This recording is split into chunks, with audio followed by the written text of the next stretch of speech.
In this video, we will look at periodic trends, starting with electron affinity. Electron affinity is defined as the energy absorbed or released when an atom gains an electron. So if we have a negative value of electron affinity, then this is an exothermic process, meaning that the atom takes on an electron, and heat releases from it. If the electron affinity is positive, then this is an endothermic process, meaning that the atom takes on the electron and there's an absorbance of energy. So if we look at this periodic table, we can see all the electron affinities of the different elements. And this is a lot less clear-cut than the periodic trends that we've seen before. In general, further to the right, we can see we have more negative values, but it's definitely quite fuzzy. I'm going to do my best to piece this together. If we look within a group, what we'll find is that typically, like a period 2 element like boron will not have the highest electron affinity, and then maybe a period 3 will have a bit higher, and then as you go down, it should be similar but a little bit less. What I want to point out is that the Coulombic attraction, the attraction of the nucleus to an outside electron, that is going to be lessened with atomic radius. So as you have a bigger atomic radius, the nucleus won't really be able to reach out and grab an electron very well. So that's why, as we have a larger element like thallium, it has a lower electron affinity, a less negative electron affinity than as we go up further. By this, you would seem that boron should have the highest electron affinity because its nucleus is closer to any outside electron. The reason why this is not more negative than it is, the reason why boron is not the greatest electron affinity in the group, is that the electron is being added to a small space, and there will be quite a bit of Coulombic repulsion between the new electron and any other electrons in the outer shell.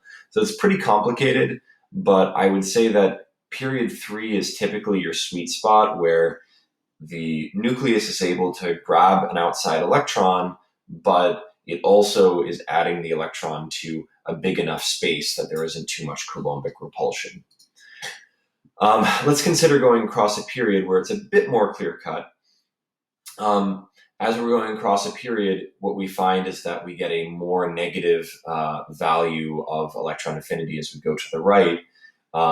As you might imagine, it is a very favorable process for fluorine, a very electronegative element, to gain an electron.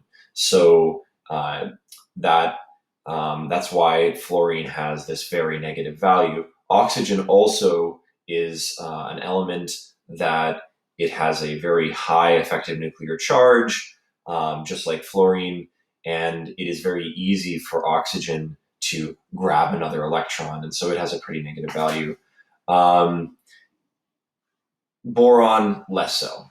Neon has a full outermost shell, so it's very hard for it to add another electron because it would be adding it to the third energy level. It would have to make a new shell for the electron to go into it. So that's why it is an uphill type process, if you will, an endothermic reaction. Nitrogen, it's complicated, and I'll just leave it at that. That would be for a different video. Electronegativity is another periodic trend, and this is actually calculated from electron affinity, but it is much, much, much clearer. It is the tendency of an atom to attract a bonding pair of electrons. We haven't yet studied chemical bonding. However, when we do, we will understand that some atoms will be attracting the bonding electrons more than others. And if we look at fluorine, fluorine is more electronegative than hydrogen. And so the electron density, if you will be tending more towards fluorine than hydrogen among those bonding electrons. So When we look at the periodic table, as I said, this is a lot more clear-cut. What we find is that as we go further to the right and further up, we have higher electronegativities. So fluorine is almost a 4.0. If you round it, it is. Francium, 0.7. So reason why, by the way, group 8 elements are not listed is because group 8 elements, by and large, do not make bonds. So how can you measure electronegativity if there is no bonding? You can't tell, if you've got, say, helium bonded to something else, where the electrons would be. Would they be closer to the helium or the other thing? You can't tell that if helium can't make bonds. So that's why we tend to leave the group 8 elements out of a discussion of electronegativity. Let's explain electronegativity within a group. So let's say we're comparing the group 5 elements. Well, nitrogen has a 3.04 electronegativity, and phosphorus 2.19, arsenic 2.18, antimony 2.05, and bismuth only 1.9. So this is another case of Coulombic attraction. If you've got the outermost electrons of nitrogen forming a bond to something else, those outermost electrons and the bonding electrons from the other element, they are going to be more attracted to the positive nucleus of nitrogen, which is nearer to those bonding electrons than, say, phosphorus. Phosphorus may have more protons, but its electrons are at a higher energy level, so phosphorus will have less attraction for those bonding electrons than nitrogen, and that's why nitrogen has a bigger electronegativity and phosphorus less. As we go across a period, again, we're going back to effective nuclear charge. Boron has a lower effective nuclear charge, carbon more, nitrogen more, oxygen more, and fluorine more, and that trends with electronegativity. The electrons that are bonding in fluorine are in the same energy level as those in boron, but fluorine has many more protons than boron, and that's why we see greater electronegativity for fluorine. Neon, of course, won't form bonds because it's a noble gas, so we don't consider it here. Now, there is metallic character and non-metallic character. So we know that metals lose electrons easily, therefore they have a low ionization energy, and that they don't gain electrons very easily. They don't attract electrons very easily, so they have a very low electronegativity. And nonmetals, they gain electrons easily, or they attract electrons easily, meaning that they have a high electronegativity, and they also don't lose electrons easily, which means that they have a very high ionization energy.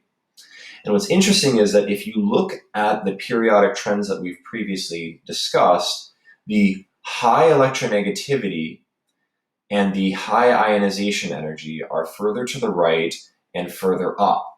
Both ionization energy and electronegativity trend greater as you're further to the right and up. And what that indicates to us is that the most non-metallic elements of the nonmetals are further to the right and up. So theoretically, I suppose helium, neon, fluorine, they're the most non-metallic of all the nonmetals. And as we go to the bottom left, we have the most metallic. So we'll have metallic character. It increases bottom to the left, and non-metallic as we go further to the right and up. So with metallic and non-metallic character, just think opposite corners. And the explanation has to do with these ionization energy and electronegativity properties. Next, we have reactivity. So the more easily an atom gains or loses electrons, the more reactive it is. What we're looking at here is, this is going to be lithium reacting with water. This is potassium reacting with water. and this is cesium reacting with water. And if you look in the periodic table, lithium is higher than sodium and potassium and rubidium and cesium. We're going down the periodic table. As we go down the periodic table, we see that we have a more vigorous reaction.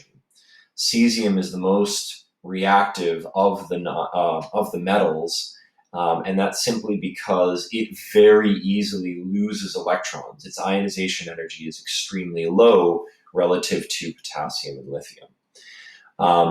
And similarly, if we were to compare, say, fluorine with chlorine, bromine, and iodine, we would find fluorine is really good at gaining electrons, chlorine less so, bromine less so, and iodine less so. So we would find that fluorine is going to have a more vigorous reaction with comparable elements than chlorine, bromine, or iodine would as well.